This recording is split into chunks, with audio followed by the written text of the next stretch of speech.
العلم الذي بين يديك لم يصل بسهولة إليك، إن وراءه تعب رجال وصبر سنين وتضحيات ها هنا دفنت. كانوا هنا يسقون غيم حياة. صحابة حملوا الرسالة ودفعوا أعمارهم ثمنا لها، تابعون صانوا الأمانة، وعلماء أفنوا حياتهم ليعلموا ويصلحوا ويهدوا، فصاروا سادة.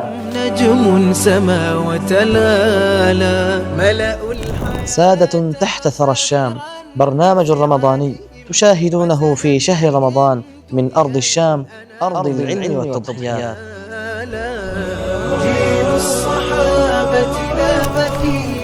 وفي كل حلقة من حلقات هذا البرنامج نحكي قصة نذكر فيها بعضا من مناقب هؤلاء السادة، نحكي سيرهم لا لنحزن عليهم بل لنقتدي بهم ونقتفي أثرهم، ونتعلم منهم أن العلم يحتاج إلى صبر، وأنه طريق طويل ولكن نهايته رفعة. في كل حلقة تنتظر الفائزين جوائز قيمة على منصاتنا في الفيسبوك واليوتيوب. كونوا بالقرب منا وتابعونا.